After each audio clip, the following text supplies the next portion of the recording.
अस्सलामु अलैकुम रहमतुल्लाहि व बरकातुहू। दीन की बातों के सीखने पर हज़ार हज़ार रकातें नफ़ल नमाज पढ़ने के बराबर सवाब रिवायात में आया है। इसलिए इस पूरी वीडियो को देखें और सारी ही बात को अच्छे से ध्यान से सुनें और अमल करने की कोशिश करें और दूसरों तक शेयर भी करें।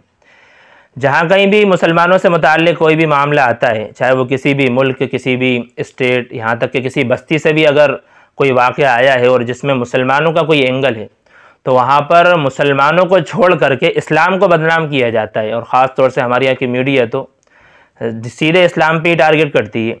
अब जैसे हाल ही के कुछ वाक़यात जो आसपास मुल्कों में पेश आ रहे हैं और सामने आ रहे हैं कि हुकूमतें पलट रही हैं, कोई पार्टी फ़लाँ मुल्क, बहरहाल तो वहाँ पर सबसे पहले इस्लाम को टारगेट करके ये बात फैलाई जा रही है कि अब इस्लाम के हुक्म के मुताबिक, शरीयत के हुक्म के मुताबिक औरतों को अब कैद रखा जाएगा। और मीडिया के ज़रिए से ये बात फैलाई जा रही है कि इनके उलमा ने और मुफ्तियों ने ये फतवा दिया है कि औरत घर से बिल्कुल नहीं निकल सकती और ना ही औरत नौकरी कर सकती, ना औरत पढ़ाई कर सकती। यानी इस तरह की बातें फैलाई जा रही हैं। सबसे पहले तो ये बात बिल्कुल जहन से निकाल दें कि कभी भी किसी आलिम ने या किसी मुफ्ती ने यह फतवा दिया हो कि नौकरी नहीं कर सकती या तालीम हासिल नहीं कर सकती। अगर कोई आलिम या मुफ्ती इस तरह का फतवा देता है तो वह आलिम मुफ्ती है ही नहीं, बल्कि उसको दीन की कोई समझ ही नहीं है। अगर कोई ऐसा फतवा देता, कभी किसी ने कोई फतवा नहीं दिया।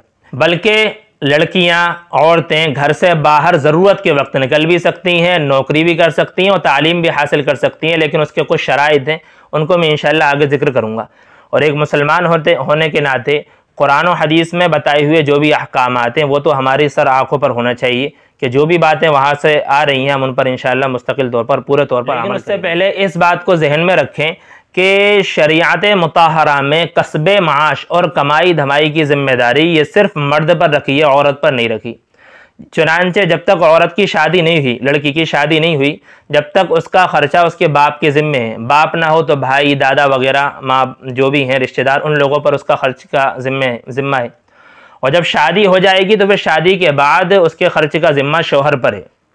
तो लिहाजा बग़ैर ज़रूरत के सिर्फ माल को बढ़ाने के लिए औरत का घर से बाहर निकलना शरीयत की निगाह में पसंदीदा नहीं है, मुनासिब नहीं है।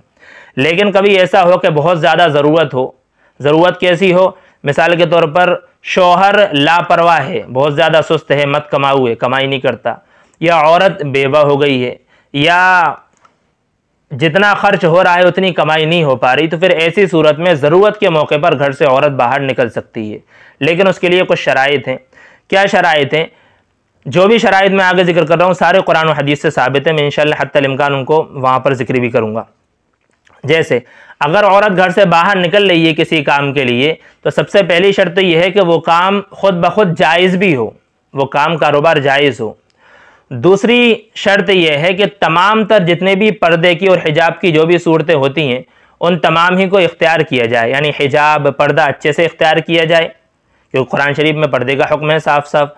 ठीक इसी तरीके से कपड़े ना तो चुस्त पहने जाएं और ना ही इसी तरीके से छोटे मोटे कपड़े पहने जाएं, बल्कि कपड़े अच्छे थोड़े मोटे कपड़े के हों कि जिसमें आपका सारा सतर छुपा हो। चुस्त कपड़े ना हो जिससे दूसरों की निगाह आपके ऊपर पड़े। अल्लाह ताला ने कुरान पाक में हुज़ूर अक़दस सल्लल्लाहु अलैहि वसल्लम का इरशाद है, रब्बा कासियातिन आरियातिन मुमीलातिन माइलात, आगे पूरी रिवायत है कि बहुत सी औरतें ऐसी भी हैं कि जो कपड़े पहनने के बावजूद भी बरहना और औरियाँ हैं, यानी बग़ैर कपड़ों की सी हैं। उनके मुतालिक हुज़ूर अक़दस सल्लल्लाहु अलैहि वसल्लम ने इरशाद फरमाया कि वो शुरुआत में बग़ैर हिसाब किताब के जन्नत में दाखिल नहीं होंगी, यहाँ तक कि उसकी खुशबू भी नहीं सूंघेंगी, जबकि वहाँ की खुशबू बहुत दूर से सूंघ सकते हैं इंसान। ये कपड़ों का ख़ास तौर से एहतिमाम रखा जाए, कपड़े अच्छे पहने। ठीक इसी तरीके से जेवर पहन कर के भी ना निकलें, यहाँ तक कि खुशबू भी ना लगाएं। अल्लाह के नबी सल्लल्लाहु अलैहि वसल्लम ने इरशाद फरमाया कि ऐसी औरत जो खुशबू लगा करके निकलती है और मर्द उस खुशबू की वजह से उसकी तरफ अट्रैक्ट होते हैं, उसकी तरफ माइल होते हैं, तो फिर ऐसी सूरत में वो औरत ऐसी है जैसे कि ज़िना करने वाली औरत। इसलिए खुशबू लगाने से भी बचें। ठीक इसी तरीके से रास्ता पुरअमन हो, रास्ता बिल्कुल ऐसा हो कि जहाँ पर आपको किसी भी तरह का खौफ और ख़तरा ना हो। ऐसे ही आपके नौकरी पर जाने की वजह से घर में किसी भी तरह की कोई लड़ाई झगड़े या फिर किसी और तरह की परेशानी, या घर में आपकी जो जिम्मेदारियां हैं उन जिम्मेदारियों के अदा करने में कोई कोताही ना हो। आप बिल्कुल घर से बाहर निकल सकती हैं। ठीक इसी तरीके से घर से जब बाहर निकलें तो पर्दे का अच्छे से एहतमाम हो, यहाँ तक कि बग़ैर ज़रूरत के हाथ और चेहरा भी ना खोलें, क्योंकि आजकल फितने का ज़माना है। तो ज़्यादा बेहतर यही है कि हाथ और चेहरे को भी छुपा करके रखें। यहाँ तक कि हाँ, इसी तरीके से मर्दों से भी इख्तिलात ना हो। यहाँ तक कि अगर ज़रूरत पड़ जाए मर्द से मजबूरन बात करने की, जैसे आमतौर पर होता है स्टाफ में मर्द और औरत सभी होते हैं, तो वहाँ पर ज़रूरत पेश आ जाती है, तो कुरान शरीफ वहाँ पर कहता है कि लचकदार अंदाज में बात ना हो, नाजुक नर्म नाजुक अंदाज में बात ना हो। अल्लाह ताला ने कुरान पाक में इरशाद फरमाया, फ़ला तख़ज़अन बिलक़ौलि फ़यतमअल्लज़ी फ़ी क़ल्बिही मरद, कि बात में लचक ना हो, इस तरीके से बात ना हो कि उस बात को सुन करके कोई ऐसा शख्स के जिसके दिल में फितना हो, शैतान बैठा हुआ हो, बीमारी हो इस तरह की, वो आपकी तरफ राग़िब होने लगे, इसलिए नरम अंदाज में बात ना हो। बहरहाल तो इन तमाम ही बातों का अगर ख्याल रखा जाए तो आपको नौकरी करना भी जायज़ है। ठीक इसी तरीके से आपका तालीम हासिल करना भी जायज़ है। यहाँ तक कि अगर मर्द और औरत का इख्तलात हो रहा है और वहाँ पर इन शर्तों का ख्याल नहीं रखा जा रहा, तो वहाँ अगर कुरान और हदीस की भी तालीम दी जा रही है तो वहाँ पर भी जाना दुरुस्त नहीं है।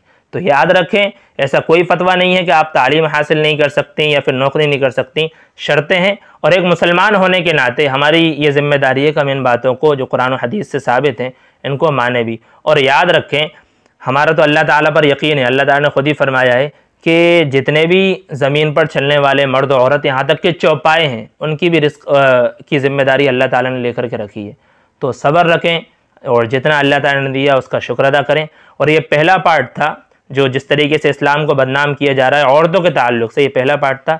मैं इंशाअल्लाह आइंदा जब कोई दूसरा पार्ट, दूसरा हिस्सा वीडियो का आएगा तो उसमें मैं ज़िक्र करूँगा कि औरतों के क्या क्या फ़ज़ाइल अल्लाह ताला ने शरीयत मुतहरा में रखे हुए हैं, मैं इंशाअल्लाह उनको ज़िक्र करूँगा।